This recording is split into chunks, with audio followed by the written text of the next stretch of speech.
হাজরা আলাইহিস সালামকে বলা হচ্ছে যে তোমাকে এখানে রেখে যেতে আল্লাহ আদেশ করেছেন। তো হাজরা আলাইহিস সালাম বলছেন এখানে তো কোনো পানিও নাই, কোনো খাবারও নাই, আপনি এখানে আমাদেরকে একা ফেলে যাচ্ছেন। ইব্রাহিম আলাইহিস সালাম বলছেন আল্লাহর আদেশ, কিছু করার নাই। এখন হাজরা আলাইহিস সালাম বলছেন আচ্ছা যদি আল্লাহ আদেশ করে থাকেন তাহলে ইনশাআল্লাহ আল্লাহ আমাদের হেফাজত করবেন, আল্লাহর প্রতি আমি পূর্ণ তাওয়াক্কুল করলাম। কে বলছেন? হাজরা। এই হাজরা আলাইহিস সালামের দেখেন এখানে তো কোনো খাবারই নাই, পানিও নাই, এক মশক পানি একটু খাবার দ্রুতই শেষ হয়ে গেল। শেষ হওয়ার পর তিনি ছোটাছুটি করছেন suffer Marwa suffer Marwa suffer Marwa, কোথাও যদি একটু পানি পাওয়া যায়। কি তাওয়াক্কুল আল্লাহর প্রতি, ছোটাছুটি করছেন। বাচ্চা ইসমাইল কান্নাকাটি করছে। মায়ের এই ছোটাছুটি আল্লাহর কাছে এত পছন্দ হয়েছে, যতদিন হজ থাকবে এই হাজরা আলাইহিস সালামের স্মৃতির সাথে জড়িত এই সাই থাকবে। এবং এই ঘটনা আল্লাহর কাছে এত পছন্দ হয়ে গেল যে আল্লাহ পাক জিবরাইল আলাইহিস সালামকে পাঠিয়ে জামজাম কূপের পানি বের করে দিলেন, যেই কূপের পানি জীবনে কখনো শেষ হয় না, পানি খেলে খিদাও লাগে না। চিন্তা করে দেখেন, একজন নবীর কথা খালি বলবো, মুসলিম না হয়ে মৃত্যুবরণ করো না। আল্লাহ পাকের কালাম পবিত্র কোরআনের মধ্যে সূরা হজ নামে একটা সূরা আছে। এখানে আল্লাহ পাক সূরা হজের মধ্যে ইব্রাহিম আলাইহিস সালামের কথা বলছেন যে হুয়া সাম্মাকুমুল মুসলিমিন। ইব্রাহিম আলাইহিস সালাম সেই নবী যিনি তোমাদের নাম মুসলিম দিয়েছেন। কি দিয়েছেন?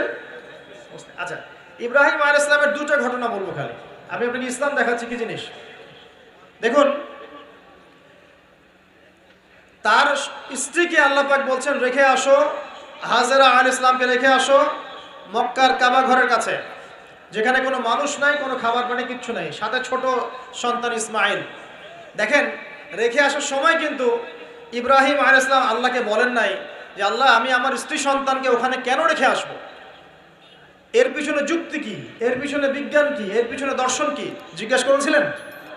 আল্লাহ পাক বলেছেন সামি'না আতা'না। সন্তান বড় হয়েছে, আল্লাহ পাক বলছেন তাকে জবাই করতে হবে। তিনি সন্তানকে গিয়ে বলছেন ইয়া বুনাইয়া ইন্নী আরা ফিল মানামি আন্নী আসবাহুক, আমি স্বপ্নে দেখছি তোমাকে জবাই করছি, ফানজুর মাযা তারা, তোমার কি রায় আমাকে বলো। সন্তান বলছে এবার ইয়া আবাতি, আমার আব্বা, ইফআল মা তু'মার, আপনাকে যে আদেশ করা হয়েছে সে আদেশ আপনি পালন করেন। সাতাজিদুনি ইনশাআল্লাহু মিনাস সাবিরিন, ইনশাআল্লাহ আপনি আমাকে ধৈর্যশীল পাবেন। কে বলছে এটা? ইসমাইলের মধ্যে কি এখনকার তরুণদের জন্য আদর্শ নাই?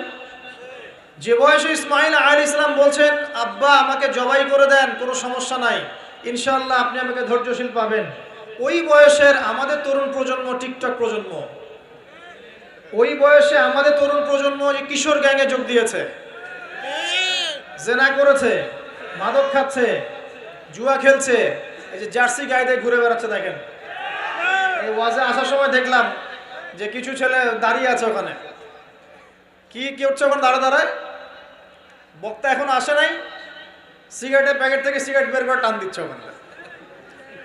বক্তা তো এখন আসেন, টান দিয়ে যায়, তারপর বসে। মাদক বলতে কি বোঝো তোমরা? খালি গাঁজা, ইয়াবা, ফেন্সিডিলই মাদক? সিগারেটটা মাদক না? এই জর্দা খাই, এটা কি মাদক না? এগুলো মাদকের মধ্যে পড়ে, এগুলো ফ্যাশন হয়ে গেছে এখন। আল্লাহ পাক তোমাদেরকে এগুলো থেকে হেফাজত করুন। আমি দেখেন, ইসমাইল বলছেন হে আমার আব্বা আমাকে আপনি জবাই করে দেন, যদি আল্লাহ আদেশ করে থাকেন, আমাকে ধৈর্যশীল পাবেন ইনশাআল্লাহ। মা বোনদের জন্য বলছে এখানে একটা কথা, দেখুন প্রিয় মা বোনরা ভালো করে শুনুন। দেখুন, ইসমাইল আলাইহিস সালামকে কিন্তু তার বাবা বড় করেন নাই। ইসমাইল আলাইহিস সালাম বড় হয়েছেন মক্কায় তার মায়ের কাছে, হাজরা আলাইহিস সালামের কাছে। আর ইব্রাহিম আলাইহিস সালাম থাকতেন সিরিয়ায়, শামে, তার আরেক স্ত্রী সারা আলাইহিস সালামের সাথে। তিনি যাওয়া আসা করতেন। আর তখনকার যাওয়া আসা এত সহজ ছিল না, তখন কোনো মোটরযান ছিল না। তো দেখুন, যেমন মা তেমন সন্তান। কেমন মা? হাজরা আলাইহিস সালামকে বলা হচ্ছে যে তোমাকে এখানে রেখে যেতে আল্লাহ আদেশ করেছেন। তো হাজরা আলাইহিস সালাম বলছেন এখানে তো কোনো পানিও নাই, কোনো খাবারও নাই, আপনি এখানে আমাদেরকে একা ফেলে যাচ্ছেন। ইব্রাহিম আলাইহিস সালাম বলছেন আল্লাহর আদেশ, কিছু করার নাই। এখন হাজরা আলাইহিস সালাম বলছেন আচ্ছা যদি আল্লাহ আদেশ করে থাকেন তাহলে ইনশাআল্লাহ আল্লাহ আমাদের হেফাজত করবেন, আল্লাহর প্রতি আমি পূর্ণ তাওয়াক্কুল করলাম। কে বলছেন? হাজরা। এই হাজরা আলাইহিস সালামের দেখেন এখানে তো কোনো খাবারই নাই, পানিও নাই, এক মশক পানি একটু খাবার, দ্রুতই শেষ হয়ে গেল। শেষ হওয়ার পর তিনি ছোটাছুটি করছেন, suffer Marwa suffer Marwa suffer Marwa, কোথাও যদি একটু পানি পাওয়া যায়। কি তাওয়াক্কুল আল্লাহর প্রতি, ছোটাছুটি করছেন। বাচ্চা ইসমাইল কান্নাকাটি করছে। মায়ের এই ছোটাছুটি আল্লাহর কাছে এত পছন্দ হয়েছে, যতদিন হজ থাকবে এই হাজরা আলাইহিস সালামের স্মৃতির সাথে জড়িত এই সাই থাকবে। এবং এই ঘটনা আল্লাহর কাছে এত পছন্দ হয়ে গেল যে আল্লাহ পাক জিবরাইল আলাইহিস সালামকে পাঠিয়ে জামজাম কূপের পানি বের করে দিলেন, যেই কূপের পানি জীবনে কখনো শেষ হয় না, পানি খেলে খিদাও লাগে না। চিন্তা করে দেখেন, গ্যালন গ্যালন পানি যাচ্ছে, গ্যালনের পর গ্যালন জামজাম থেকে প্রত্যেক দিন। এমনকি মদিনায় গেলেও আপনি জামজামের পানি পাবেন, মসজিদে কুবায় গেলেও জামজামের পানি পাবেন। আর পৃথিবীর বিভিন্ন জায়গায় তো আমরা নিয়ে আসছি। শেষ হয়েছে? পানির স্তর 1 ইঞ্চি পর্যন্ত নিচে নামে নাই, নেমেছে? দেখেন, আল্লাহর প্রতি যখন মানুষ পূর্ণ তাওয়াক্কুল করে তখন আল্লাহর মারিফত নেমে আসে। যখন মানুষ আল্লাহর প্রতি পূর্ণ তাওয়াক্কুল করে ফেলবে তখন আল্লাহ পাক আধ্যাত্মিকত্ব দিয়ে দিবেন ইনশাআল্লাহ। এটা কি বিজ্ঞান দিয়ে ব্যাখ্যা করা যায়? একজন ফেরেশতা আসলো, পাখা দিয়ে আঘাত করলো, মাটি থেকে ঝর্ণা বের হওয়া শুরু হলো। এখনকার বিজ্ঞান বিশ্বাস করবে? কোনো যুক্তি দর্শন বিশ্বাস করবে? করবে না। তো এই যে মা, তাওয়াক্কুল কারিনী মা, তার গর্ভ থেকে জন্ম নিয়েছে ইসমাইলের মতো সন্তান, যে বলছে আব্বা আমাকে জবাই করতে চাইলে করে দেন, কোনো সমস্যা নাই, আল্লাহর ইনশাআল্লাহ আপনি আমাকে ধৈর্যশীল পাবেন। সুবহানাল্লাহ। এই জন্য বলি, আমাদের পরিবারের মায়েরা যদি হাজরা আলাইহিস সালামের মতো হতে না পারে তাহলে ইসমাইলের মতো প্রজন্ম তৈরি হবে না। অতএব প্রিয় মা ও বোনেরা, একটা নসিহত যথেষ্ট আপনাদের জন্য, যে নিজেরা হাজরা আলাইহিস সালামের মতো আল্লাহর প্রতি পূর্ণ তাওয়াক্কুল কারিনী হয়ে যাবে। নামাজ ছাড়িয়েন না। কোনো মহিলা যদি মাত্র 4টা কাজ করতে পারে, নবী সাল্লাল্লাহু আলাইহি ওয়াসাল্লাম বলেছেন জান্নাতে যাওয়ার জন্য সবগুলো দরজা খুলে দেওয়া হবে। 1 নাম্বার, কোনো মহিলা যদি 5 ওয়াক্ত নামাজ পড়ে, এখানে শুধু ফরজ নামাজের কথা বলা হচ্ছে, নফলের কথাও বলা হচ্ছে না। 2 নাম্বার, যদি একজন মহিলা রমজান মাসে সওম রাখে, ফরজ সওম, ফরজ রোজা, নফল রোজার কথাও বলা হচ্ছে না। 3 নাম্বার, যদি মহিলা, একজন নারী যদি তার সতীত্বকে হেফাজত করতে পারে, পর্দা মেনে চলতে পারে। এই পর্দা বলতে আমরা ডিজিটাল বোরখা বোঝাচ্ছি না। পোশাকটা এমন হবে না যে পোশাক পরেও গায়ের কাঠামো কতটুকু আঁটো-সাঁটোটা বোঝা যায়, এই বোরখা চলবে না। বোরখা এমন হবে না, পোশাক এমন হবে না যে বাহির থেকে ভিতরের অঙ্গ দেখা যায়, এই বোরখা চলবে না। পোশাক এমন হবে না যে পোশাকটা পুরুষদের পোশাকের সাথে সাদৃশ্য আছে, গেঞ্জি টি শার্ট পরা যাবে না। পোশাকটা এমন হবে না যেই পোশাকটা অমুসলিমদের সংস্কৃতির সাথে বা ধর্মীয় কালচারের সাথে সাদৃশ্য আছে, এমন পোশাকও চলবে না। যদি কোনো নারী 3 নাম্বার তার লজ্জাস্থানের হেফাজত করতে পারে, মানে শরঈ পর্দা মেনটেন করতে পারে। আর পর্দা করে যদি কলেজে গিয়ে আর ইউনিভার্সিটিতে গিয়ে সহি প্রেমে লিপ্ত হন তাহলেও পর্দা হবে না। কথা বোঝাতে পারছি না মনে হয়? পর্দা করেও যদি ইউনিভার্সিটিতে গিয়ে গ্রুপ স্টাডি করতে হয় গায়রে মাহরামের সাথে, এই পর্দাও চলবে না। পর্দা মানে পর্দা। পর্দা করে যদি দুলাভাইয়ের সাথে কুটুস কুটুস গল্প করা শুরু করেন, ইডিস পিডিস, চলবে না পর্দা। দেবর আর ভাবি, এখন দেখেন না, দেবর ভাবি, শালি দুলা ভাই, চাচাতো ভাই চাচাতো বোন, কোন জায়গায় সমাজ গিয়েছে জানেন?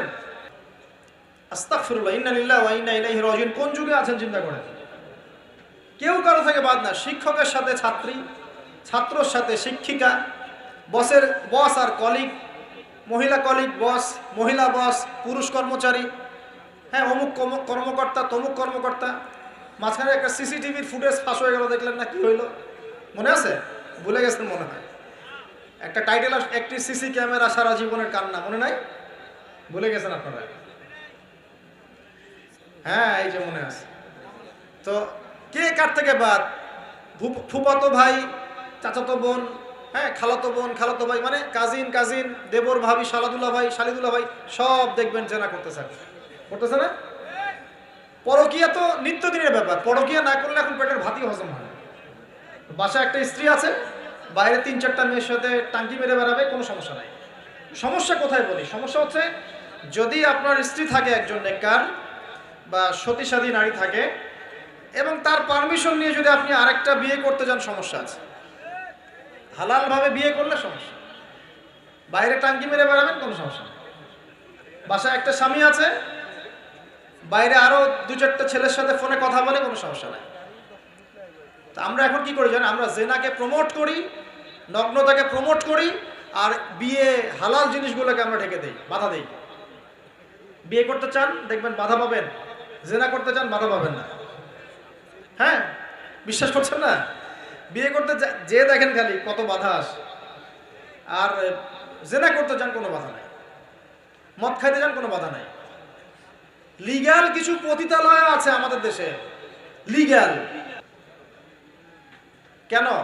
তাদের যদি এতই সম্মান দেওয়ার ইচ্ছা থাকে আমাদের, আমরা কি ওদেরকে হালাল কোনো কর্মসংস্থান দিয়ে এই পাপের পথ থেকে ফেরাতে পারি না? ঠুনকো আবেগ দেখো মিয়া, বাইরে খালি কিছু টাকা পয়সা ইনভেস্ট করে একটা প্রজেক্ট হাতে নিয়ে এই মেয়েদেরকে, মহিলাদেরকে যদি একটা ভালো কর্মসংস্থানের ব্যবস্থা করে, ওরা কি জেনা করবে নাকি? ও তো টাকার জন্য করে, পেটের দায়ে করে। কোনো মেয়ে কি চায় নিজের ইজ্জত মানুষের কাছে বিক্রি করতে? কোনো মেয়ে চায় না। প্রিয় দিনী বোনেরা, পোশাক এই 4টা মূলনীতি মেনে চলবেন। পোশাক এমন হবে না, আটো-সাটো পোশাক চলবে না, পাতলা পোশাক চলবে না, বাইরে থেকে ভিতর দেখা যায়। পুরুষের পোশাক চলবে না, এবং অমুসলিমদের সাদৃশ্য আছে এমন পোশাক চলবে না। আপনি বাসায় কি পোশাক পরে থাকেন, আমরা এখানে তো কোনো রকম ইন্টারফেয়ার করতে যাচ্ছি না। বাইরে যদি গায়রে মাহরামদের সাথে বের হন, সামনে বের হন, তাহলে অবশ্যই আপনাকে এই পর্দা মেনটেন করে আসতে হবে। এটা ইসলামিক লস। আর আল্লাহর আইন যদি আপনি না মানেন, আপনার কবর আপনার, আমার কবর আমার। ফাযাক্কির ইন্নামা আনতা মুযাক্কির, উপদেশ দাও তুমি, শুধু উপদেশ দাতা। লাস্তা আলাইহিম বিমুসাইতির, তুমি কারো প্রতি দারোগা নও। আমাদের দায়িত্ব জাস্ট প্রচার করা। বাল্লিগু আন্নী ওয়ালাউ আয়া, একটা আয়াত জানলেও খালি প্রচার করে দাও, দ্যাটস অল। ফাযাক্কির ইন নাফাআতিদ যিকরা, তুমি উপদেশ দাও যদি উপদেশ কোনো কাজে আসে। প্রিয় ভাইয়েরা, বন্ধুদের কথা বলতে গিয়ে এখানে এসেছিলাম। একটা মেয়ে 4টা কাজ করলে জান্নাতে চলে যাবে ইনশাআল্লাহ। 5 ওয়াক্ত নামাজ, ফরজ নামাজ, 2 রমজান মাসের সওম, 3 নাম্বার লজ্জাস্থানের হেফাজত, আর 4 নাম্বার স্বামীর আনুগত্য। স্বামীর কি দেখেন, ফ্যামিলিস্ট মেয়েরা বলবে স্বামীর দাসত্ব। দাসত্ব আনুগত্য এক জিনিস নয়, মনে থাকবে। দাসত্ব আনুগত্য এক জিনিস নয়। আনুগত্য মানে কি? আনুগত্য মানে আপনার স্বামী আপনাকে কোরআন সুন্নাহ মতো চালানোর চেষ্টা করছে, আপনি এটা ফলো করবেন, আনুগত্য। আর আপনার স্বামী যদি আপনাকে কোরআন সুন্নাহর বাইরে যদি বলে যে আসো, অফিসের কলিগরা আসছে, আমার টেবিলে খাবার পরিবেশন করো, যাবেন না আপনি, আনুগত্য করবেন না। আপনার স্বামী বলছে যে সুন্দর করে সাজুগুজু করো, তো আজকে ঘুরে আসে সাজেক, ঠিক আছে, বাইকের পিছনে বসে আপনাকে নিয়ে যেতে যাচ্ছে, আপনি যাবেন না, বলবেন যে এরকম সাজুগুজু করে গায়রে মাহরামদের সামনে যাওয়া জায়েজ নাই। আনুগত্য কি? কোরআন সুন্নাহ সমর্থিত কাজে আপনি স্বামীকে ফলো করবেন, আনুগত্য। স্বামী যদি এমন কোন আদেশ করে যে আদেশটা কোরআন সুন্নাহর বাইরে যায়, আপনি এখানে কোনো আনুগত্য নাই। একটা হাদিস আছে, লা তাআতা লি মাখলুক ফি মা'সিয়াতিল খালিক, মানে স্রষ্টার অবাধ্যতায় সৃষ্টির কোনো আনুগত্য নাই। আল্লাহর অবাধ্যতায় সৃষ্টির কোনো আনুগত্য নাই। প্রিয় ভাইরা, আল্লাহ রাব্বুল আলামিন বলছেন, ইয়া আইয়ুহাল্লাযীনা আমানু, হে মুমিনগণ, তোমরা যারা ঈমান এনেছো, ইত্তাকুল্লাহ, তোমরা আল্লাহকে ভয় করো, ওয়ালা তামুতুন্না ইল্লা ওয়া আনতুম মুসলিমুন।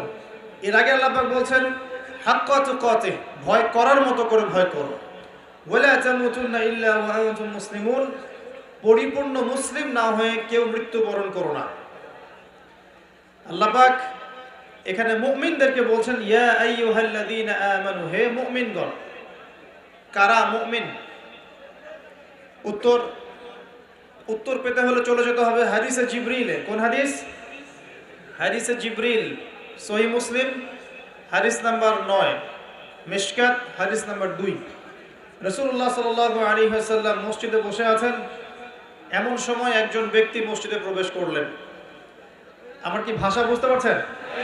আচ্ছা, আমি চট্টগ্রামে গেলে বিপদ, চট্টগ্রাম, কক্সবাজার, সিলেট, আমি কোনো ভাষা বুঝি না। আমার ভাষা মানুষ বোঝে কিনা আমি তাও কনফিউজ থাকি। তো যাই হোক, আমি সরল বাংলায় বলার চেষ্টা করছি। আল্লাহ পাক বলছেন, হে মুমিনগণ। কারা মুমিন? উত্তর আছে হাদিসে জিবরিলের মধ্যে।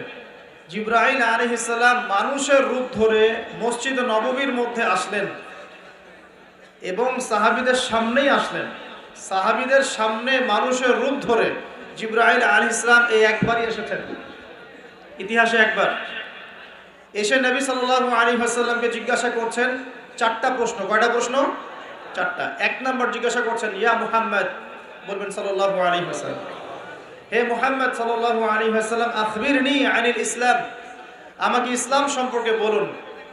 নবী সাল্লাল্লাহু আলাইহি ওয়াসাল্লাম বলছেন, ইসলাম হচ্ছে আন তাশহাদা আল্লা ইলাহা ইল্লাল্লাহ ওয়া আন্না মুহাম্মাদান আবদুহু ওয়া রাসূলুহু। ইসলাম হচ্ছে এই সাক্ষ্য দেয়া যে আল্লাহ ছাড়া কোনো ইলাহ নেই এবং মুহাম্মদ সাল্লাল্লাহু আলাইহি ওয়াসাল্লাম আল্লাহর বান্দা এবং রাসূল। এটা হলো প্রথম, অর্থাৎ কালিমা লা ইলাহা ইল্লাল্লাহ। এর অর্থ হচ্ছে আল্লাহ ছাড়া আমি কারো বিধান মানতে পারবো না। কথা কি বোঝা যায়? আল্লাহ ছাড়া আমি কারো দাসত্ব করব না। আল্লাহ ছাড়া কেউ আমার রব নয়, কেউ আমার রিজিক দাতা নয়, কেউ আমার জীবন দাতা নয়, কেউ আমার মৃত্যু দাতা নয়, এমনকি আল্লাহ ছাড়া বিধান দেওয়ার মালিকও কেউ না। মুহাম্মদুর রাসূলুল্লাহ অর্থাৎ আল্লাহকে পাওয়ার জন্যে যে তরিকা, মুহাম্মদ সাল্লাল্লাহু আলাইহি ওয়াসাল্লামের পথ ও পদ্ধতি অনুসরণ করতে হবে। এই তরিকার বাইরে অন্য কোনো তরিকা ফলো করা যাবে না। হ্যাঁ, তবে তার তরিকা ফলো করা যাবে যার কথা এবং কাজ নবীর সাথে মিলে যায়, আলহামদুলিল্লাহ। যারটা মিলে না তারটা নেওয়া যাবে না। মুহাম্মদুর রাসূলুল্লাহ মানে নিজের মন গড়া কোনো কাজ করা যাবে না। ইবাদত করার ক্ষেত্রে প্রত্যেকটা কাজ নবী সাল্লাল্লাহু আলাইহি ওয়াসাল্লামের সুন্নাত মোতাবেক করতে হবে। মুহাম্মদুর রাসূলুল্লাহ সাল্লাল্লাহু আলাইহি ওয়াসাল্লাম। দুই, ওয়ান তুকিমাস সালাহ, তুমি 5 ওয়াক্ত সালাত আদায় করবে। একটা হাদিসের মধ্যে এসেছে, মান তারাকা সালাতা মুতাআম্মিদান ফাকাদ কাফার। নবী সাল্লাল্লাহু আলাইহি ওয়াসাল্লাম বলেছেন, কোন ব্যক্তি যদি, মুসলিম ব্যক্তি, ইচ্ছাকৃতভাবে তার উপর অর্পিত ফরজ নামাজ ছেড়ে দেয়, সে ব্যক্তি কুফরি করলো। কি করলো? আর মুয়াজ বিন জাবাল রাদিয়াল্লাহু আনহু নবীজি বলছেন, মান তারাকা সালাতা মুতাআম্মিদান ফাকাদ বারিআত মিন যিম্মাতিল্লাহ। যে ব্যক্তি তার উপর অবধারিত ফরজ নামাজ ছেড়ে দেয়, সে যেন আল্লাহর জিম্মেদারি থেকে মুক্ত হয়ে গেল। আল্লাহর কোনো জিম্মেদারি নাই তার উপর। 90% মুসলিমের দেশে এটা খুবই দুঃখজনক যে আমাদের মধ্যে বেশিরভাগ মানুষ 5 ওয়াক্ত নামাজ পড়ে না। শুধু বড় গলায় কি 90% মুসলিম বললে হবে? যখন 90% মুসলিমের দেশের 100% মুসলিম 5 ওয়াক্ত নামাজ পড়বে, ইসলাম এমনি এমনি প্রতিষ্ঠা হয়ে যাবে ইনশাআল্লাহ তাআলা। যখন মুসলিম কান্ট্রির বেশিরভাগ মানুষই নামাজি হবে, ইনশাআল্লাহ আল্লাহর জমিনে আল্লাহর দিন প্রতিষ্ঠা হয়ে যাবে ইনশাআল্লাহ। আমরা যদি নামাজ আদায় না করি, দিন কি প্রতিষ্ঠা হবে ভাই? আমরা তো আমাদের দেহের উপরেই দিনটা প্রতিষ্ঠা করতে পারলাম না। পরিবারে করব কিভাবে, সমাজে কিভাবে করব, আর বিশ্বে কিভাবে করব? তবে আলোচনার একটা উদ্দেশ্য বলে দিয়ে থাকি, আগেই বলে দেই, ইসলাম দিয়ে পৃথিবী শুরু হয়েছে, নবী দিয়ে সভ্যতা শুরু হয়েছে, ইসলাম দিয়েই পৃথিবী শেষ হবে, নবী দিয়েই সভ্যতা শেষ হবে ইনশাআল্লাহ। শুরু হয়েছে আদম আলাইহিস সালামকে দিয়ে এবং শেষ হবে ইনশাআল্লাহ তাআলা নবী ঈসা আলাইহিস সালামকে দিয়ে। এই কথাটা মাথায় রাখবেন। এখন কিন্তু বিশ্বের বড় বড় ডিপার্টমেন্টগুলো ওরা শাসন করে। খেয়াল করেছেন কি? আপনি যে প্রযুক্তি ব্যবহার করেন, এগুলোর চাবিকাঠি ওদের হাতে। আপনি যে অর্থনৈতিক সিস্টেমটা ফলো করেন, ব্যাংকিং সিস্টেমগুলোর কথাই বলছি, এর মূল সূত্র কিন্তু ওদের হাতে, সুতা ওদের হাতে লাটাই। ইভেন আমরা যে পলিটিক্যাল সিস্টেমগুলো ফলো করি না, এগুলোর তন্ত্রমন্ত্র ওরাই দিয়েছে। যে মিডিয়াগুলো আছে বিশ্বে বড় বড়, সব কিছু ওদের হাতে। ফাইন্যান্স বলে, ফাইন্যান্স মানে বাণিজ্য, ট্রেড, এগুলো ওদের হাতে। বিশ্বের বড় বড় সেক্টরগুলো ওরা শাসন করছে, এটা সত্য। আরেকটা মারাত্মক কথা হচ্ছে, বিশ্বকে শাসন করতে হলে কিছু অস্ত্র লাগে। কি লাগে? অস্ত্র শস্ত্র ছাড়া হবে না।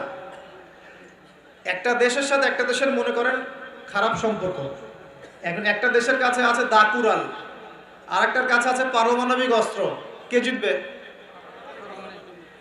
যার কাছে যত ভারী অস্ত্র আছে, শক্তিশালী, তার দাপট তত বেশি।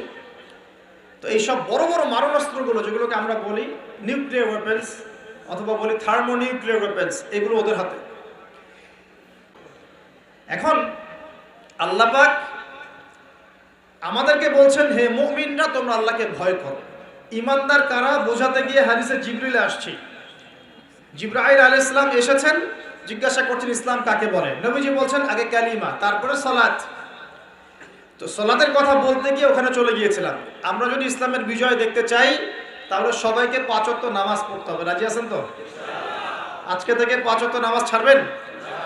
স্পেশালি যুবক ভাই যারা আছো, তোমাদের তারুণ্য আছে, রক্তের উদ্যম আছে, তোমরা চাইলে অনেক কিছুই করতে পারো। অনেক বার্ধক্যে উপনীত হওয়া মানুষ নামাজ পড়তে চায় কিন্তু পড়তে পারে না। তরুণদের কাছে আল্লাহ পাক সুযোগ দিয়েছেন। আর ইসলামের বিরোধী শক্তি যারা আছে তারা খুব ভালো করেই জানে কিন্তু যে ইসলামের বিজয়ে সবচেয়ে বড় ভূমিকা রাখতে পারে তরুণ সমাজ, যুবক সমাজ, যুব সমাজ, তরুণ প্রজন্ম। এ কারণেই তো দেখবেন তরুণ প্রজন্মকে তাদের উদ্দেশ্য থেকে সরিয়ে দেওয়ার জন্যে তারা আপনার সামনে অনেকগুলো টোপ দিয়ে দিয়েছে। দেখাবো টোপ কয়েকটা। 1 নাম্বার টোপ দিয়েছে মেয়ে নারী জাতি। মেয়েদেরকে বেপর্দা করে তোমার সামনে উপস্থাপন করে দিয়েছে, ফ্রি মিক্সিং। এখন তুমি আর ঈমান ধরে রাখতে পারছো না। এটা পরিকল্পিত ছিল, কারণ আল্লাহ পাক বলেন যুজ্জিনা লিন-নাস হুব্বুশ শাহাওয়াতি মিনান নিসা। মানুষের জন্য সবচেয়ে যে আকর্ষণীয় বিষয়গুলো তার মধ্যে 1 নাম্বার হচ্ছে মহিলা, মানে মেয়ে, নারী জাতি। এটা আমাদের কাছে সবচেয়ে আকর্ষণীয়। আল্লাহ পাকের সবচেয়ে সুন্দর সৃষ্টিকে মানুষ না, মানুষের মধ্যে আল্লাহ পাকের সবচেয়ে শ্রেষ্ঠ সৃষ্টিকে নারী জাতি। আল্লাহ পাক তাদেরকে সুন্দর করে সৃষ্টি করেছেন, তাই নয় কি? এই কারণে পুরুষদের সবচেয়ে আকর্ষণের জায়গা কোনটা? নারী জাতি। এই কারণে মেয়েদেরকে বেপর্দা করে তোমার সামনে ছেড়ে দেওয়া হয়েছে। জেনা বেড়েছে, ব্যভিচার বেড়েছে, ফ্রি মিক্সিং বেড়েছে, ধর্ষণ বেড়েছে, এই যে হারাম প্রেমের সম্পর্কগুলো বেড়েছে। যুবকেরা তাদের জীবনের উদ্দেশ্য ভুলে গেছে। আমার কথা কি বুঝতে পারছেন? আচ্ছা, এটা 1 নাম্বার। 2, মাদক। যুবকদের সামনে মাদকের সহজলভ্যতা। চাইলেই হাত বাড়ালেই মাদক, হাত বাড়ালেই ইয়াবা, হাত বাড়ালেই ফেন্সিডিল, হাত বাড়ালেই হেরোইন, তাই না? কথা ঠিক না বেঠিক? যদি কেউ চায় যে আমি আজকে রাত্রে মাদক খাবো, সে পারবে, হাত বাড়ালেই পারবে। এখনকার সমাজ এমন, যদি কেউ চায় যে আজকের রাত্রে আমি পতিতালয় গিয়ে রাত কাটাবো, সে পারবে। 500 টাকা 1000 টাকার বিনিময়ে মানুষ এখন জেনা করতে পারে না? 5 টাকা 10 টাকা 50 100 টাকা দিয়ে মানুষ এখন ইয়াবা কিনে খেতে পারে। আর যারা সীমান্তবর্তী অঞ্চলে আছেন তারা আরো ভালো জানেন আমার কথা কতটুকু সত্য কতটুকু মিথ্যা। যুবকদের সামনে মাদক এমনি দেওয়া হয় নাই। উদ্দেশ্য কি? তোমার দ্বারা ইসলামের বিজয় সম্ভব ছিল। মাদক সেবন করাই তোমাকে সরায় দিয়েছে ওই রাস্তা থেকে। কথা বুঝতে পারছো? খুব সতর্ক। 3 নাম্বার জুয়া। তোমার সামনে জুয়া দিয়ে দিয়েছে। জুয়া, ফুটবল বিশ্বকাপ হইলে জুয়া, IPL হইলে জুয়া, BPL হইলে জুয়া, ফুটবল ফিফা হইলে জুয়া। জুয়া খেলে না মানুষ। আর যে যুব সমাজ তাদের জীবনের উদ্দেশ্য জানে না, তাদের পক্ষেই সম্ভব এইসব মেসি, আর্জেন্টিনা, ব্রাজিল এইসব নিয়ে ব্যস্ত থাকা। যারা নিজেদের জীবনের উদ্দেশ্য জানে তাদের জন্য কোশ্চিনকালেও এখানে সময় নষ্ট করা সম্ভব না। দুনিয়ার জীবনটা কি খেলতামাশা? দুনিয়ার জীবনটা কি খেলতামাশার জন্য? আল্লাহ পাক যে হায়াতটা দিয়েছেন, ধরেন 50, 60 বা 100 বছর, এই হায়াতটা কে দিয়েছেন? এই সময়টার মালিক কে? তাহলে আল্লাহ যদি সময়ের মালিক হয়, আমি কেন সময় 1 ঘন্টা অপচয় করবো ওখানে বসে বসে? এই সময়টা কি আমার নাকি? সময়টা আমার বাপের নাকি? সময়টা কার? আল্লাহর দেওয়ার সময় আমি টিভি সেটের সামনে বসে বসে 1.5 ঘন্টা নষ্ট করে ফেললাম। খেললো 2টা দল আর তালি বাজছে, আমি মাশাআল্লাহ। কালকে দেখলাম কক্সবাজার থেকে আসার সময় রাস্তা ব্লক, পুরা একটা দল জিতেছে, পুরো রাস্তা ব্লক, হাঁটা যাচ্ছে না, মিছিল, পাগলের মতো মানুষ মোটরসাইকেলে ছুটছে, গাড়ি নিয়ে ছুটছে, সিগারেট খাচ্ছে, আর রোজে কি খাচ্ছে, মেয়ে নিয়ে ঘুরছে, আর একটা পতাকা নিয়ে ঘুরছে। যে দেশের পতাকা নিয়ে ঘুরছে ওই দেশ জানেও না মনে হয় যে এই দেশে এই আমার সাপোর্টার আছে।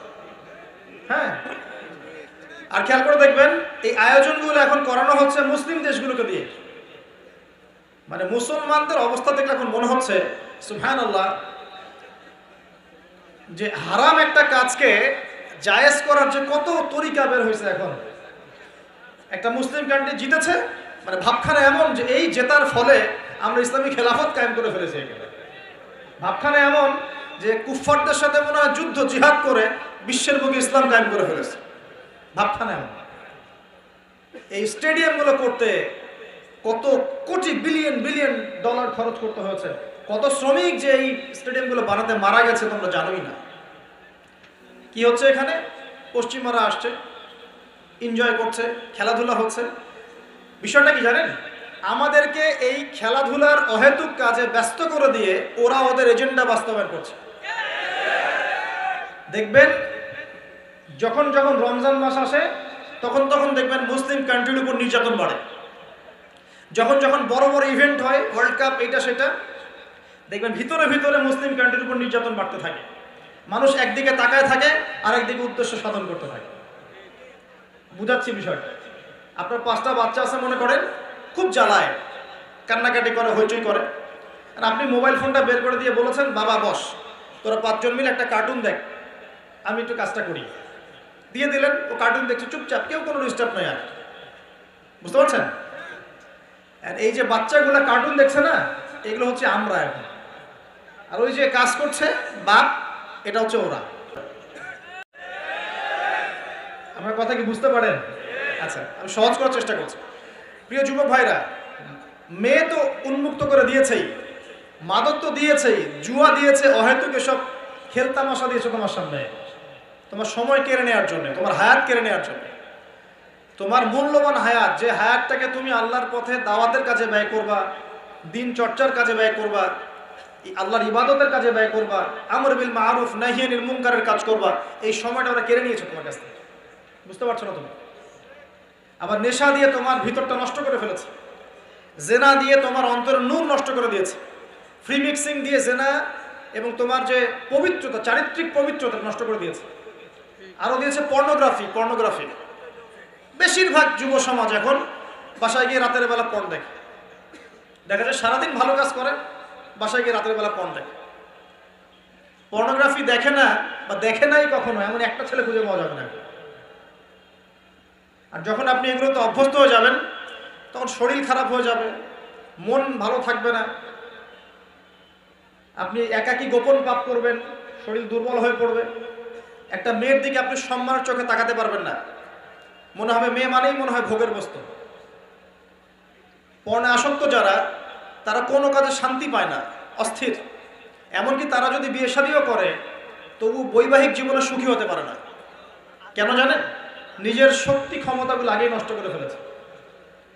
এবং অনেকগুলো মেয়ে যখন আপনি দেখবেন নগ্ন, তখন আপনার স্ত্রীকে আপনার কাছে সুন্দর মনে হবে না, মনে হবে এই মেয়ের চেয়ে মনে হয় ওই মেয়েটা সুন্দর, এর চেয়ে মনে হয় ওইটা সুন্দর। আর মেয়ের প্রতি সম্মান তো থাকবেই না, মেয়েকে মনে হবে একটা ভোগের বস্তু। যত বেশি পর্নোগ্রাফি বেড়েছে তত ধর্ষণ বেড়েছে, দেখেছেন? পর্ন যত বেড়েছে ধর্ষণ তত বেড়েছে। এমনকি ছোট ছোট বাচ্চারা পর্যন্ত রেহাই পাচ্ছে না, দেখেন না? ছোট ছোট বাচ্চা, 5 বছর 10 বছরের বাচ্চারা, মেয়ে বাচ্চাদের কথা বলছি, এদেরকেও ধর্ষণ করা হচ্ছে।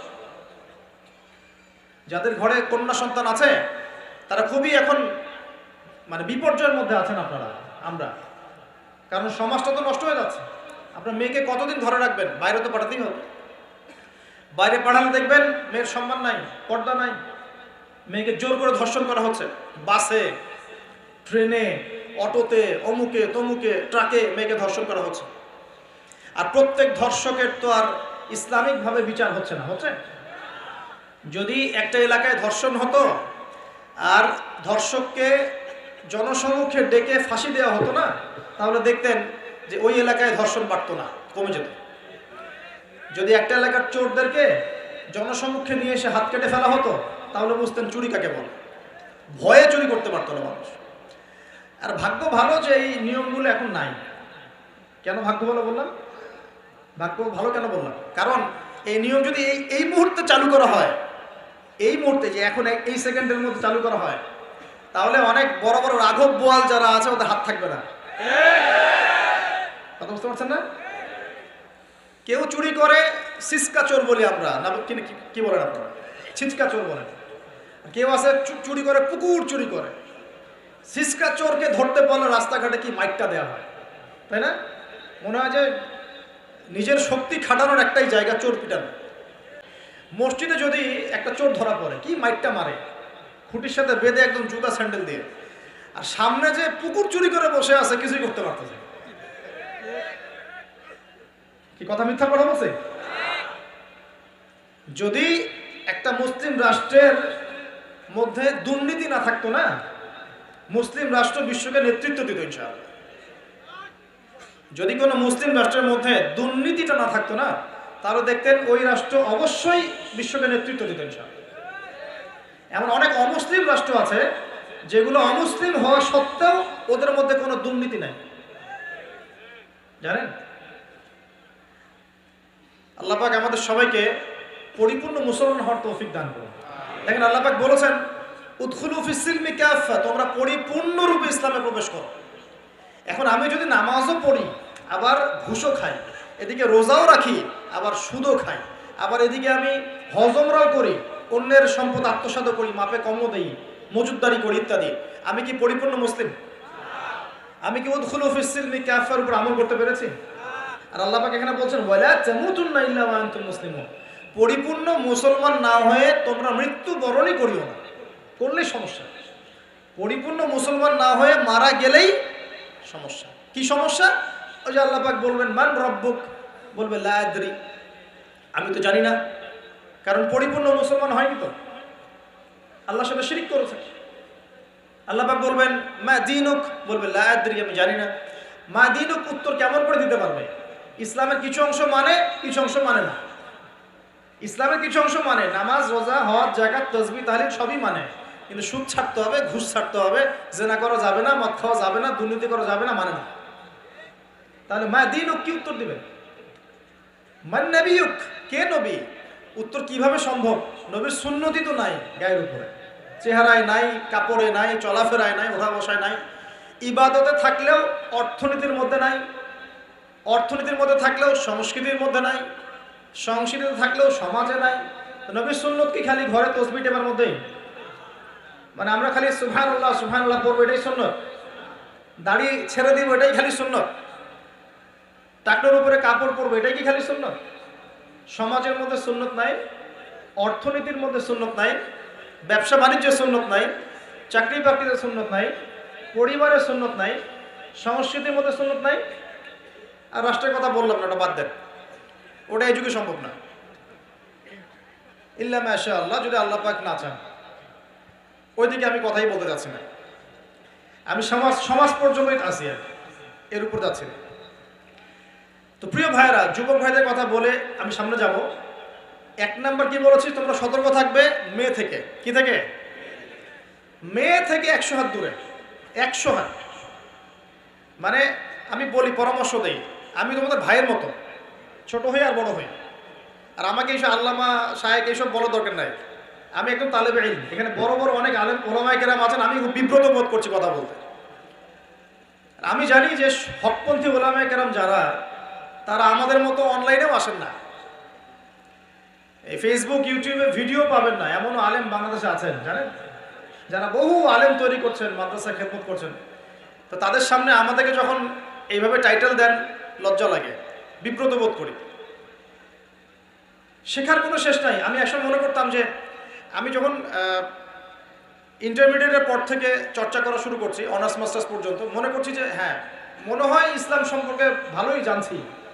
তারপর যখন কওমি আলেমদের কাছে পড়তে শুরু করলাম, বলি এগুলো ভিতরের কথা, খোলামেলা বলি, গল্প করছি আপনাদের সাথে, রাগ করছেন নাকি? তখন বুঝলাম যে বিগত 5-7 বছরে তো আমি কিছু পড়াশোনা করছি বলে মনে হচ্ছে না। যেমন একটা হাদিস শো করে বললাম যে ওস্তাদ, এই যে আল্লাহ রাসূল সাল্লাল্লাহু আলাইহি ওয়াসাল্লাম বলেছেন যে একজন মুমিন ব্যক্তি আর একজন মুমিন ব্যক্তির আয়না স্বরূপ। কি স্বরূপ? আয়না স্বরূপ। তো আমি যদি অনলাইনে কোনো ভাইয়ের ভুল ধরিয়ে দেই সমালোচনার মাধ্যমে, তাহলে কি আমি হাদিসের উপর আমল করলাম না? তখন ওস্তাদ মিটিমিটি হাসছেন, বলছেন যে তোমার তো টুকটাক অ্যারাবিক গ্রামারের বেস ভালোই, তোমার কি মনে হয়? আমি বললাম যে আমার কাছে তো এটাই মনে হচ্ছে যে আমি যদি সমালোচনা করি, আমি তো আমর বিল মারুফ নাহি আনিল মুনকারের কাজই করলাম। তো তিনি বলছেন আসলে এই হাদিসের ব্যাখ্যা এমন নয়। কেমন ব্যাখ্যা? তুমি কি খেয়াল করো নাই? আমাকে বলছে তুমি কি খেয়াল করো নাই তুমি যখন আয়নার সামনে গিয়ে দাঁড়াও তখন আয়না কিন্তু তোমার সাথে কথা বলে না, আয়না নীরব থাকে, স্থির থাকে, কিন্তু তোমার দোষ ত্রুটি কোথায় আয়না কিন্তু দেখিয়ে দেয়।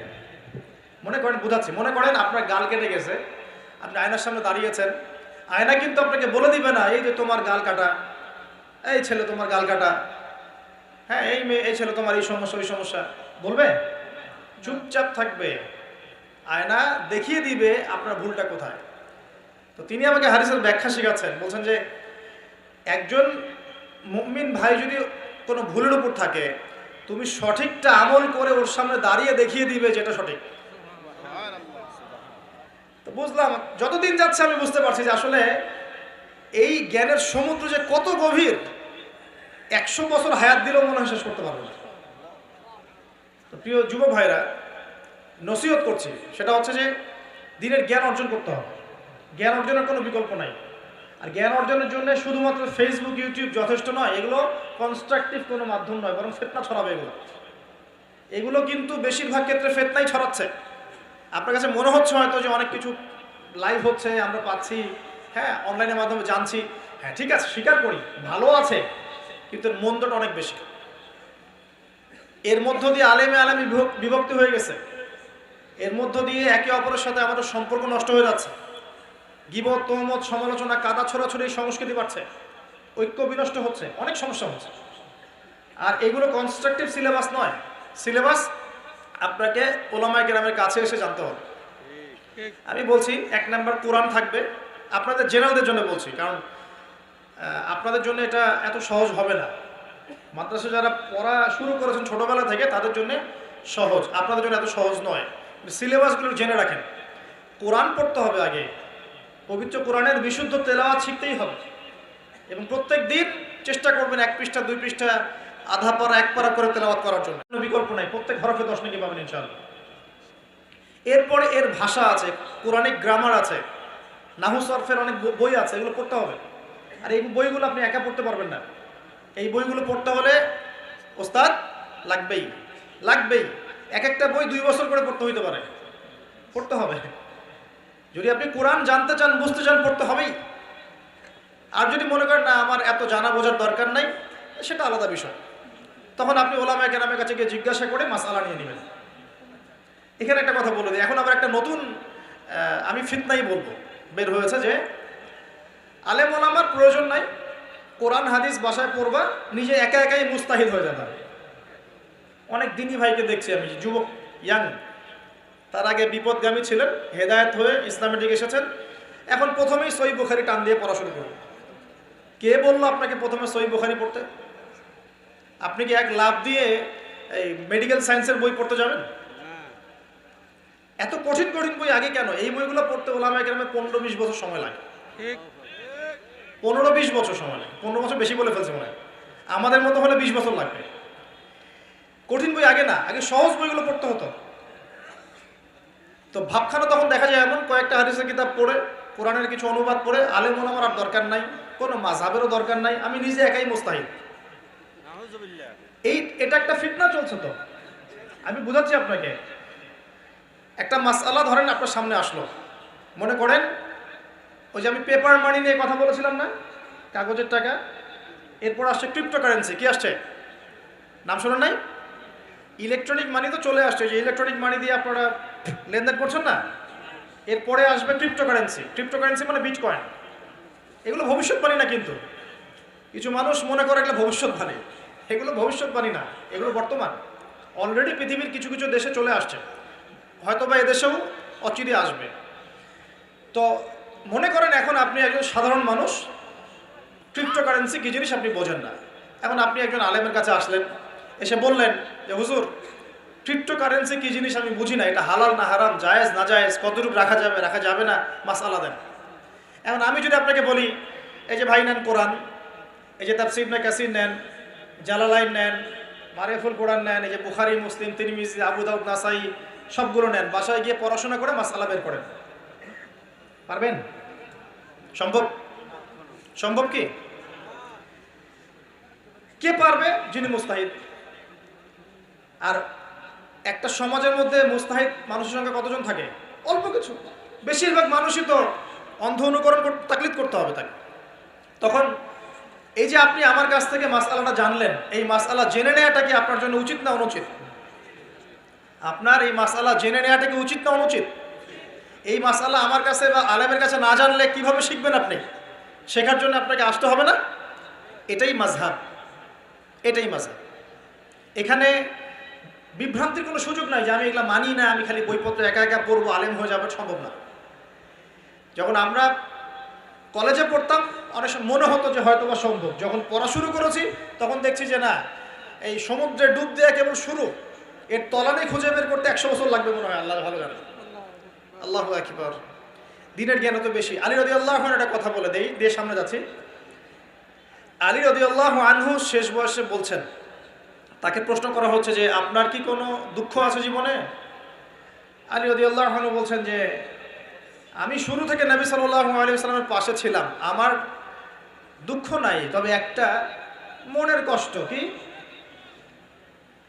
আমি যে জ্ঞানগুলো শিখেছি নবীর কাছ থেকে সাল্লাল্লাহু আলাইহি ওয়াসাল্লাম, সেই জ্ঞান বিতরণ করার জন্য কোনো পাত্র খুঁজে পেলাম না। কি গভীর কথা!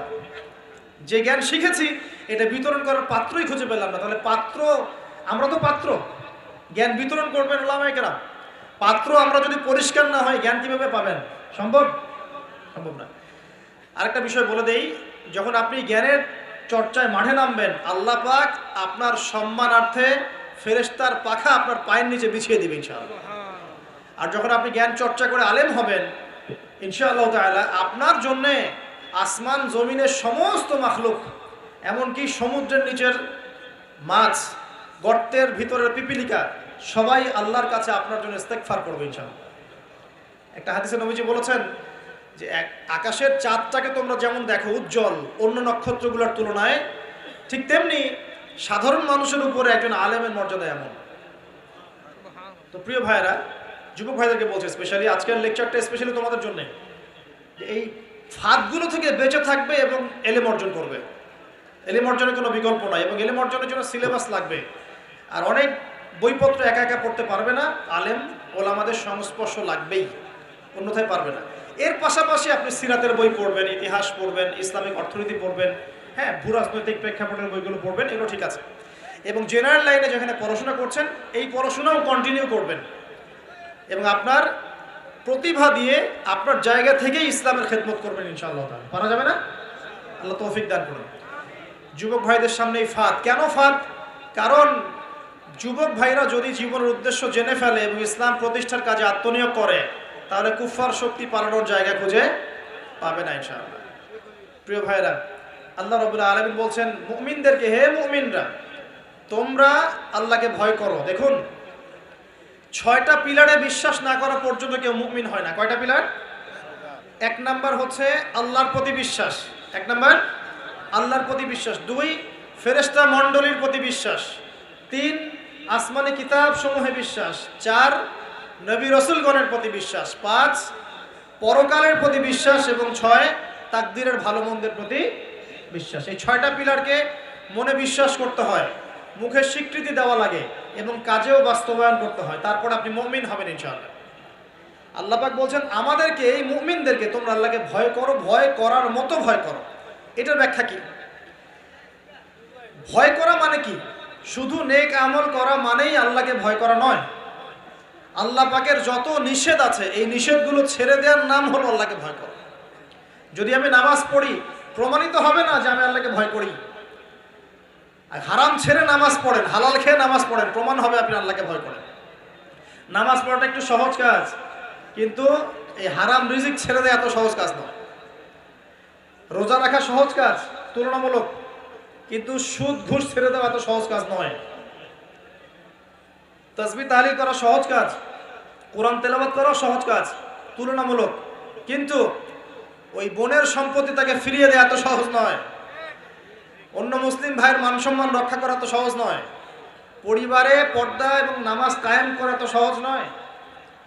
এবং এই সুদ ঘুষ দুর্নীতি অন্যের সম্পদ আত্মসাৎ থেকে বের হয়ে আসা এত সহজ নয়।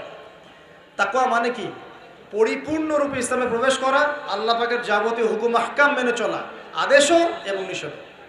আল্লাহ পাক বলেন শেষে ওয়ালা তামুতুনা ইল্লা ওয়া আনতুম মুসলিমুন, একজন নবীর কথা খালি বলবো, মুসলিম না হয়ে মৃত্যুবরণ করো না। আল্লাহ পাকের কালাম পবিত্র কোরআনের মধ্যে সূরা হজ নামে একটা সূরা আছে। এখানে আল্লাহ পাক সূরা হজের মধ্যে ইব্রাহিম আলাইহিস সালামের কথা বলছেন যে হুয়া সাম্মাকুমুল মুসলিমিন, ইব্রাহিম আলাইহিস সালাম সেই নবী যিনি তোমাদের নাম মুসলিম দিয়েছেন। কি দিয়েছেন? আচ্ছা, ইব্রাহিম আলাইহিস সালামের দুটো ঘটনা বলবো খালি, আমি আপনাকে ইসলাম দেখাচ্ছি কি জিনিস। দেখুন, তার স্ত্রীকে আল্লাহ পাক বলছেন রেখে আসো, হাজেরা আলাইহিস সালামকে রেখে আসো মক্কার কাবা ঘরের কাছে, যেখানে কোনো মানুষ নাই, কোনো খাবার পানি কিচ্ছু নাই, সাথে ছোট সন্তান ইসমাইল। দেখেন, রেখে আসার সময় কিন্তু ইব্রাহিম আলাইহিস সালাম আল্লাহকে বলেন নাই যে আল্লাহ আমি আমার স্ত্রী সন্তানকে ওখানে কেন রেখে আসবো, এর পিছনে যুক্তি কি, এর পিছনে বিজ্ঞান কি, এর পিছনে দর্শন কি জিজ্ঞাসা করেছিলেন? আল্লাহ পাক বলেছেন সামি'না আতা'না। সন্তান বড় হয়েছে, আল্লাহ পাক বলছেন তাকে জবাই করতে হবে। তিনি সন্তানকে গিয়ে বলছেন ইয়া বুনাইয়া ইন্নী আরা ফিল মানামি আন্নী আসবাহুক, আমি স্বপ্নে দেখছি তোমাকে জবাই করছি, ফানজুর মাযা তারা, তোমার কি রায় আমাকে বলো। সন্তান বলছে এবার ইয়া আবাতি, আমার আব্বা, ইফআল মা তুমার, আপনাকে যে আদেশ করা হয়েছে সে আদেশ আপনি পালন করেন। সাতাজিদুনি ইনশাআল্লাহু মিনাস সাবিরিন, ইনশাআল্লাহ আপনি আমাকে ধৈর্যশীল পাবেন। কে বলছে এটা? ইসমাইল। ইসমাইলের মধ্যে কি এখনকার তরুণদের জন্য আদর্শ নাই? যে বয়সে ইসমাইল আলাইহিস সালাম বলছেন আব্বা আমাকে জবাই করে দেন, কোনো সমস্যা নাই, ইনশাআল্লাহ আপনি আমাকে ধৈর্যশীল পাবেন, ওই বয়সের আমাদের তরুণ প্রজন্ম, টিকটক প্রজন্ম, ওই বয়সে আমাদের তরুণ প্রজন্ম কিশোর গ্যাংয়ে যোগ দিয়েছে, জেনা করেছে, মাদক খাচ্ছে, জুয়া খেলছে, এই যে জার্সি গায়ে ঘুরে বেড়াচ্ছে। দেখেন, এই ওয়াজে আসার সময় দেখলাম যে কিছু ছেলে দাঁড়িয়ে আছে ওখানে, কি হচ্ছে ওখানে দাঁড়ায়, বক্তা এখন আসে নাই, সিগারেটের প্যাকেট থেকে সিগারেট বের করে টান দিচ্ছে ওখানে। বক্তা তো এখন আসেন, টান দিয়ে যায়, তারপর বসে। মাদক বলতে কি বোঝো তোমরা? খালি গাঁজা, ইয়াবা, ফেন্সিডিলি মাদক? সিগারেটটা মাদক না? এই জর্দা খাই, এটা কি মাদক না? এগুলো মাদকের মধ্যে পড়ে, এগুলো ফ্যাশন হয়ে গেছে এখন। আল্লাহ পাক তোমাদেরকে এগুলো থেকে হেফাজত করুন। আমি দেখেন, ইসমাইল বলছেন হে আমার আব্বা আমাকে আপনি জবাই করে দেন, যদি আল্লাহ আদেশ করে থাকেন, আমাকে ধৈর্যশীল পাবেন ইনশাআল্লাহ। মা বোনদের জন্য বলছে এখানে একটা কথা, দেখুন প্রিয় মা বোনরা ভালো করে শুনুন। দেখুন, ইসমাইল আলাইহিস সালামকে কিন্তু তার বাবা বড় করেন নাই। ইসমাইল আলাইহিস সালাম বড় হয়েছেন মক্কায় তার মায়ের কাছে, হাজরা আলাইহিস সালামের কাছে। আর ইব্রাহিম আলাইহিস সালাম থাকতেন সিরিয়ায়, শামে, তার আরেক স্ত্রী সারা আলাইহিস সালামের সাথে তিনি যাওয়া আসা করতেন। আর তখনকার যাওয়া আসা এত সহজ ছিল না, তখন কোনো মোটর যান ছিল না। তো দেখুন, যেমন মা তেমন সন্তান। কেমন মা? হাজরা আলাইহিস সালামকে বলা হচ্ছে যে তোমাকে এখানে রেখে যেতে আল্লাহ আদেশ করেছেন। তো হাজরা আলাইহিস সালাম বলছেন এখানে তো কোনো পানিও নাই, কোনো খাবারও নাই, আপনি এখানে আমাদেরকে একা ফেলে যাচ্ছেন। ইব্রাহিম আলাইহিস সালাম বলছেন আল্লাহর আদেশ, কিছু করার নাই। এখন হাজরা আলাইহিস সালাম বলছেন আচ্ছা যদি আল্লাহ আদেশ করে থাকেন তাহলে ইনশাআল্লাহ আল্লাহ আমাদের হেফাজত করবেন, আল্লাহর প্রতি আমি পূর্ণ তাওয়াক্কুল করলাম। কে বলছেন? হাজরা। এই হাজরা আলাইহিস সালামের দেখেন এখানে তো কোনো খাবারই নাই, পানিও নাই, এক মশক পানি, একটু খাবার, দ্রুতই শেষ হয়ে গেল। শেষ হওয়ার পর তিনি ছোটাছুটি করছেন, suffer Marwa, suffer Marwa, suffer Marwa, কোথাও যদি একটু পানি পাওয়া যায়। কি তাওয়াক্কুল আল্লাহর প্রতি, ছোটাছুটি করছেন। বাচ্চা ইসমাইল কান্নাকাটি করছে। মায়ের এই ছোটাছুটি আল্লাহর কাছে এত পছন্দ হয়েছে, যতদিন হজ থাকবে এই হাজরা আলাইহিস সালামের স্মৃতির সাথে জড়িত এই সাই থাকবে। এবং এই ঘটনা আল্লাহর কাছে এত পছন্দ হয়ে গেল যে আল্লাহ পাক জিবরাইল আলাইহিস সালামকে পাঠিয়ে জামজাম কূপের পানি বের করে দিলেন, যেই কূপের পানি জীবনে কখনো শেষ হয় না, পানি খেলে খিদাও লাগে না। চিন্তা করে দেখেন, গ্যালন গ্যালন পানি যাচ্ছে, গ্যালনের পর গ্যালন জামজাম থেকে প্রত্যেক দিন। এমনকি মদিনায় গেলেও আপনি জামজামের পানি পাবেন, মসজিদে কুবায় গেলেও জামজামের পানি পাবেন। আর পৃথিবীর বিভিন্ন জায়গায় তো আমরা নিয়ে আসছি, শেষ হয়েছে? পানির স্তর 1 ইঞ্চি পর্যন্ত নিচে নাই, নেমেছে? দেখেন, আল্লাহর প্রতি যখন মানুষ পূর্ণ তাওয়াক্কুল করে তখন আল্লাহর মারিফত নেমে আসে।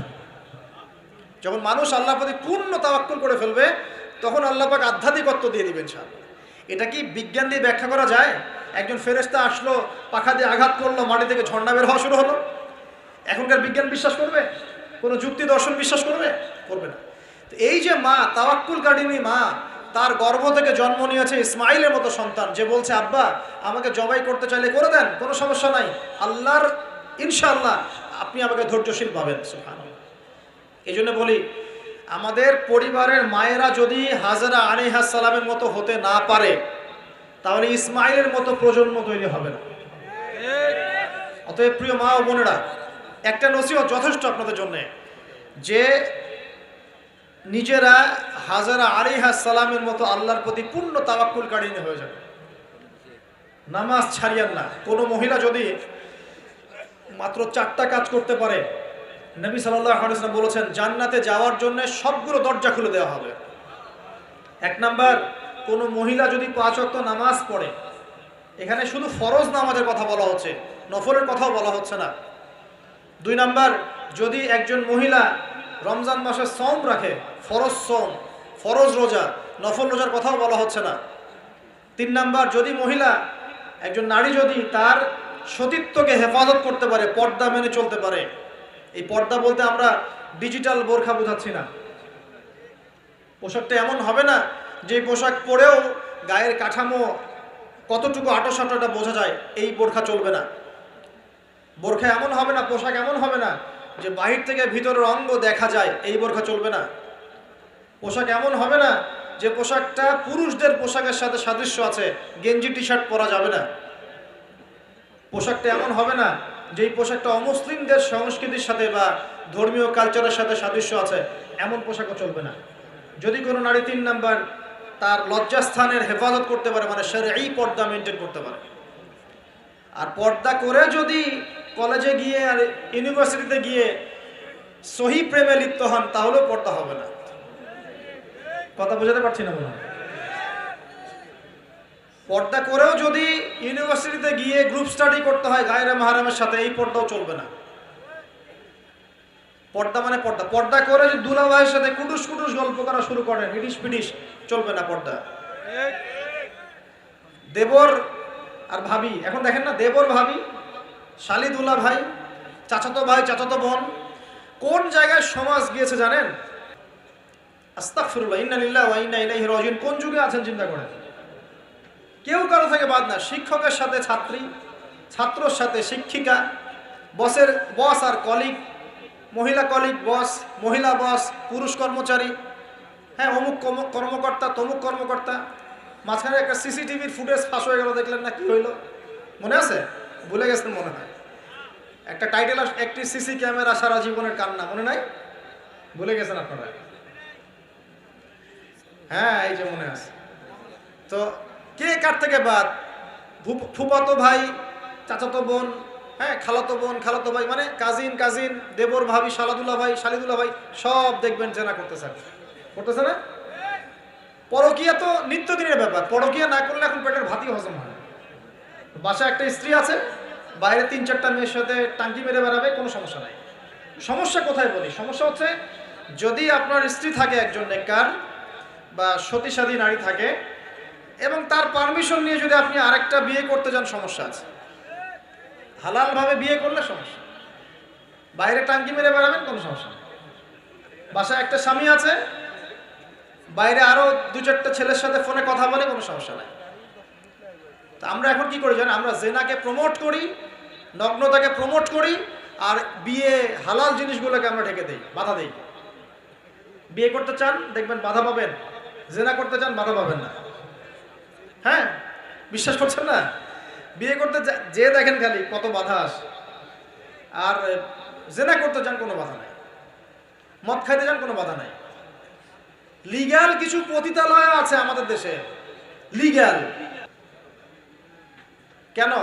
তাদের যদি এতই সম্মান দেওয়ার ইচ্ছা থাকে আমাদের, আমরা কি ওদেরকে হালাল কোনো কর্মসংস্থান দিয়ে এই পাপের পথ থেকে ফেরাতে পারি না? ঠুনকো আবেগ দেখো মিয়া, বাইরে খালি কিছু টাকা পয়সা ইনভেস্ট করে একটা প্রজেক্ট হাতে নিয়ে এই মেয়েদেরকে, মহিলাদেরকে যদি একটা ভালো কর্মসংস্থানের ব্যবস্থা করে, ওরা কি জেনা করবে নাকি? ও তো টাকার জন্য করে, পেটের দায়ে করে। কোনো মেয়ে কি চায় নিজের ইজ্জত মানুষের কাছে বিক্রি করতে? কোনো মেয়ে চায় না। প্রিয় দিনী বোনেরা, পোশাক এই 4টা মূলনীতি মেনে চলবেন।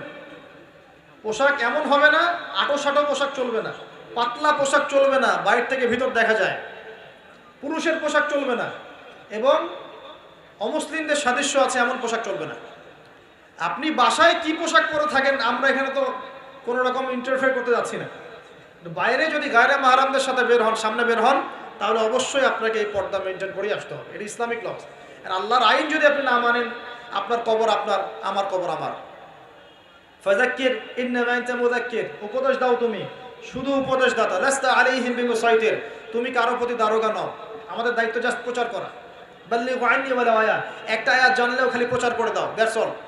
ফাযাক্কির ইন নাফাআতিদ যিকরা, তুমি উপদেশ দাও যদি উপদেশ কোনো কাজে আসে। প্রিয় ভাইয়েরা, বন্ধুদের কথা বলতে গিয়ে এখানে এসেছিলাম। একটা মেয়ে 4টা কাজ করলে জান্নাতে চলে যাবে ইনশাআল্লাহ। 5 ওয়াক্ত নামাজ, ফরজ নামাজ, 2 রমজান মাসের সওম, 3 নাম্বার লজ্জাস্থানের হেফাজত, আর 4 নাম্বার স্বামীর আনুগত্য। স্বামীর কি? দেখেন, ফ্যামিলিস্ট মেয়েরা বলবে স্বামীর দাসত্ব। দাসত্ব আনুগত্য এক জিনিস নয়, মনে থাকবে। দাসত্ব আনুগত্য এক জিনিস নয়। আনুগত্য মানে কি? আনুগত্য মানে আপনার স্বামী আপনাকে কোরআন সুন্নাহ মতো চালানোর চেষ্টা করছে, আপনি এটা ফলো করবেন, আনুগত্য। আর আপনার স্বামী যদি আপনাকে কোরআন সুন্নাহর বাইরে যদি বলে যে আসো, অফিসের কলিগরা আসছে, আমার টেবিলে খাবার পরিবেশন করো, যাবেন না আপনি, আনুগত্য করবেন না। আপনার স্বামী বলছে যে সুন্দর করে সাজুগুজু করো, তো আজকে ঘুরে আসে সাজেক,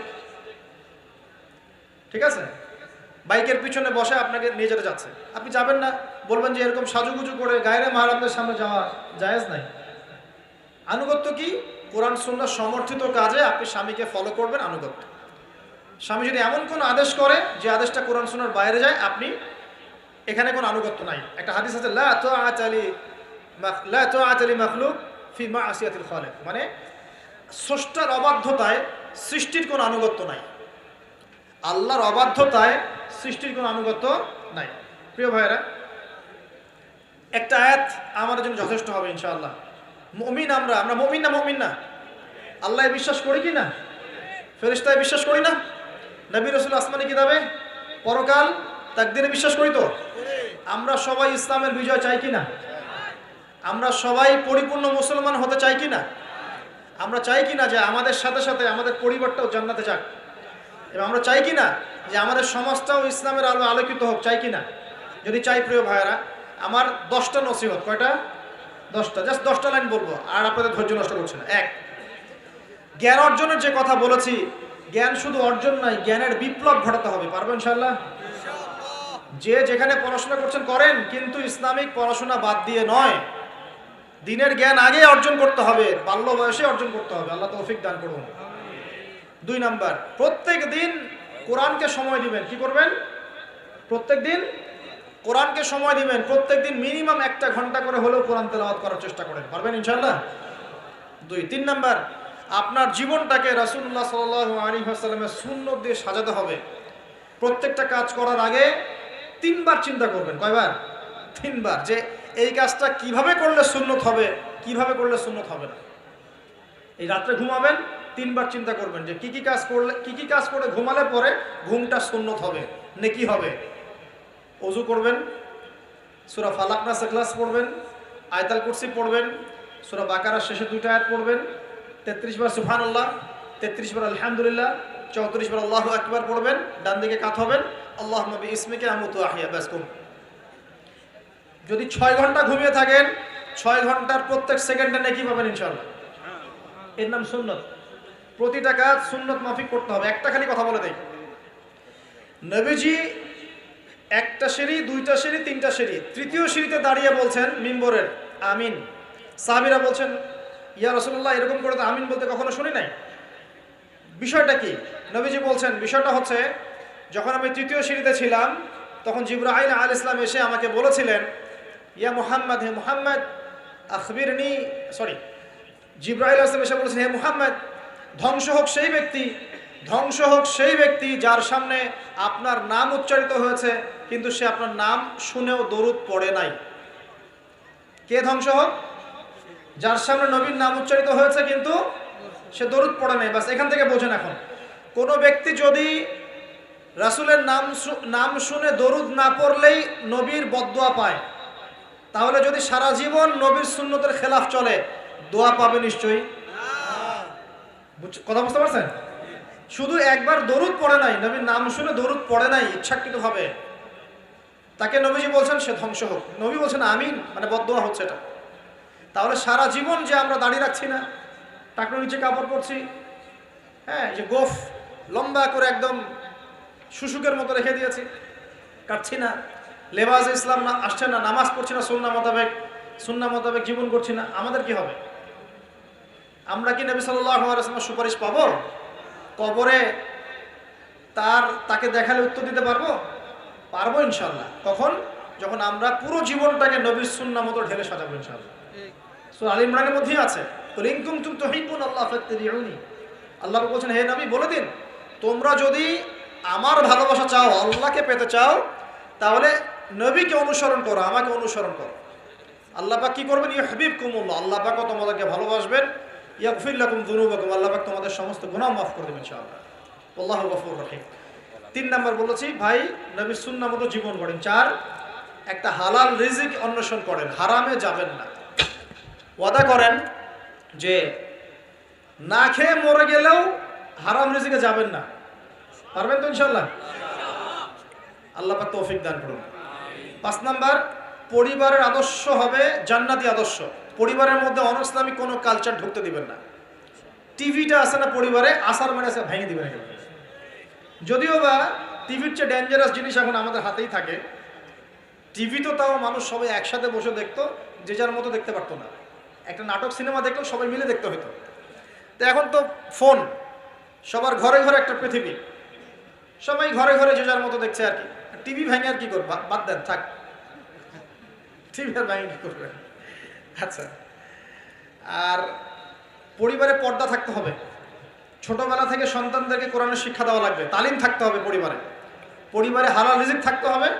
একটা কথা বলি, পরিবারে মেয়েদের প্রতি, স্পেশালি মেয়েদের প্রতি নরম থাকবেন, কঠিন হয় না। কারণ আমার অভিজ্ঞতা থেকে বলছি ভাই, নারী জাতির প্রতি কঠিন হয়ে কোনো ফায়দা নাই। যত কঠিন হবেন তত সমস্যা। আর এই ব্যাপারে আপনার চেয়ে আমার অভিজ্ঞতা 1 ধাপ বেশি, মাত্র 1 ধাপ।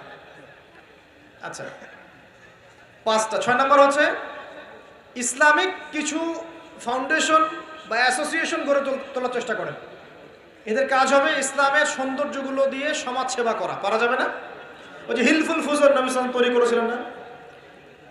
আচ্ছা, এটা শুধু ফাউন্ডেশন হতে হবে জরুরি না, এটা প্রতিষ্ঠানও হতে পারে, একটা মসজিদের উদ্যোগে হতে পারে, মাদ্রাসার উদ্যোগে হতে পারে, বা সামাজিক সংগঠনও হতে পারে, যার উদ্দেশ্য হচ্ছে ভালো কাজ করা। এই শীতকাল আসছে, এই শীতকালে আমরা ইনশাআল্লাহ তাআলা পুরো দেশব্যাপী, এই শীতকালে ইনশাআল্লাহ আমরা চেষ্টা করব পুরো দেশব্যাপী শীতার্ত মানুষের মধ্যে বিনামূল্যে কম্বল বিতরণ করার জন্য। পারা যাবে না ইনশাআল্লাহ?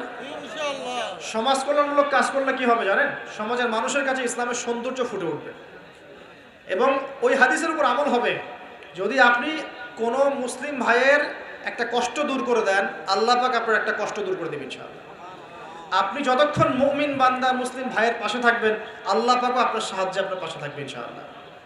আল্লাহ পাক তৌফিক ইনায়াত করুন, আমিন। আর কি? আমর বিল মারুফ নাহি আনিল মুনকারের কাজ করবেন। প্রত্যেক মাসে কিছুটা সময় আল্লাহর রাস্তায় দেওয়ার চেষ্টা করেন। 1 দিন হোক, 2 দিন হোক, 3 দিন হোক, 7 দিন হোক, আপনি চেষ্টা করেন আল্লাহর পথে সময় দেওয়ার জন্য। এটা 7। 6টা বললাম না 7টা বললাম? 7টা বলছি। 8 নাম্বার, আলেম ওলামার সোহবত লাগবে। একা একা চলা যাবে না।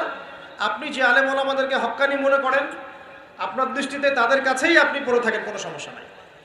পরামর্শ ভিত্তিক চলবেন এবং আলেমদের মাঝখানে বিভক্তি সৃষ্টি করবেন না, ঐক্যবদ্ধতার চেষ্টা করবেন। আল্লাহ তৌফিক দান। আর দুটো হচ্ছে, আপনার পরবর্তী প্রজন্ম, বাচ্চা কাচ্চা যারা আছে, তাদেরকে এখন থেকেই পরিপূর্ণ মুসলমানের মতো গড়ে তুলবেন। আইডল দিবেন। তোমাদের আইডল হচ্ছে ওমর রাদিয়াল্লাহু আনহু, তোমাদের আইডল খালিদ বিন ওয়ালিদ, তোমাদের আইডল আলী রাদিয়াল্লাহু আনহু, তোমাদের আইডল আবু বকর সিদ্দিক, তোমাদের আইডল হচ্ছে তারিক বিন জিয়াদ, মোহাম্মদ বিন কাসিম। এই যে আপনাদের এই এলাকায়, চিটাগাং এলাকায় কত আলেম ওলামা ওলিয়া উলিয়ার পদচারণা ঘটেছে জানেন? ইতিহাস পড়ে দেখবেন, আপনি ইতিহাস পড়তে পড়তে শেষ করতে পারবেন না।